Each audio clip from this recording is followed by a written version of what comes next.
Well, Claudine Gay is out. Shortest tenure ever for a Harvard president. It's hilarious. So first off, what on earth took this long?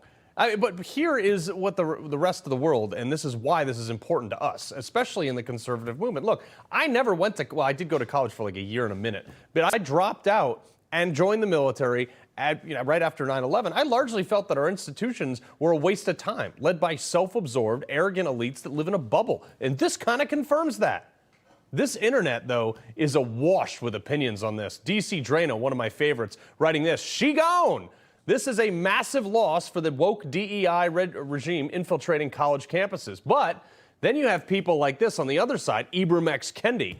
"Racist mobs won't stop until they topple all black people from positions of power and influence who are not reinforcing the structure of racism. What these racist mobs are doing should be obvious to any reporter who cares about the truth or justice as opposed to conflicts and cliques." Yeah, no. We all have Clarence Thomas. That guy's done more for the black community than probably any of the Democrats have. But where was that guy, Ibram X. Kendi, when Jewish students were getting chased into libraries? That road goes both ways. This is a moral victory, though, for equality, I believe. Just because, look, she was a DEI hire. She was not hired for her qualifications, clearly, as she has virtually none, which is literally racism, by the way. She was hired to check some boxes to make someone feel good about their social justice agenda. Harvard clearly didn't even vet her at all. And look at how that turned out.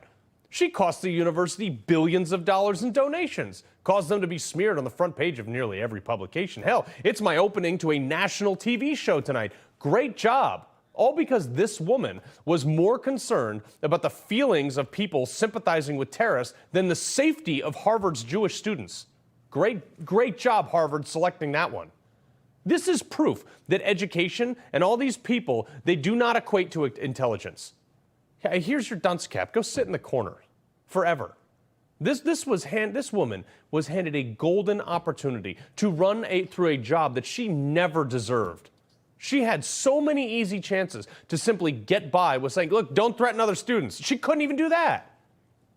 She was simply asked to condemn anti-Semitism, something that my infant son is smart enough to figure out. And she couldn't even do that. That bar was on the floor. And you know what? I'm happy to dance on their political grave here because this is just reinforcing equality in my mind.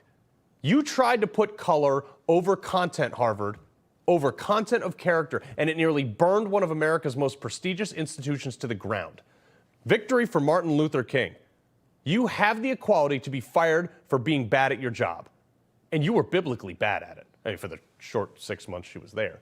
But she didn't even learn from this. She didn't learn anything at all. Her resignation letter was basically a huge, "I didn't do anything wrong and I'm only doing this to relieve pressure. I've always done everything right and racism and blah, blah, blah." I mean, it was garbage. Then CNN rushed to diminish any accountability for Gay, too. We should note that Claudine Gay has not been accused of stealing anyone's ideas in any of her writings. She's been accused of sort of more like copying other people's writings without attribution. So it's been more sloppy attribution than stealing anyone's ideas. Oh, well, let's put this in. At least Claudine Gay didn't murder anyone. I mean, what a joke. Her resignation letter was written like a Hallmark card of self-indulgence. Might be the first piece, actually, she's not plagiarized. Hey, it should have been something very simple, like, "Look, I'm sorry I made the university look like a dumpster fire. I'm sorry I plagiarized, I don't know, the bulk of my work. I'm sorry to our Jewish students that I chose to defend terrorist sympathizers, rather than be concerned with your safety at a university that you're paying hundreds of thousands of dollars to attend." That's all she needed to say. Instead, we get this. "Oh, it's with a heavy heart, but a deep love for Harvard that I write to share. I will be stepping down as president." She went on. "It has become clear that it is in the best interest of Harvard for me to resign." Yeah, that's the understatement of the year.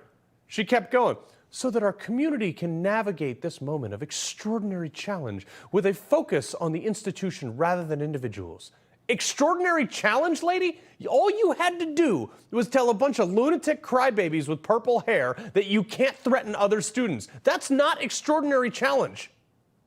She went on to basically blame her firing on racism. She went on to say, It's been distressing to have my doubts cast on my commitments to confronting hate and to upholding scholarly rigor, whatever the hell that is. Two bedrock values that I am fundamentally who I am and frightened to be subject to personal attacks and threats fueled by racial animus. Oh, you poor lady. No one cares what color your skin is. I care that you were a virtually unqualified president appointed because of your color of skin. Probably over someone who might have been more deserving or more qualified. Again, major victory in the social justice war. This one is good for Martin Luther King. Content of your character.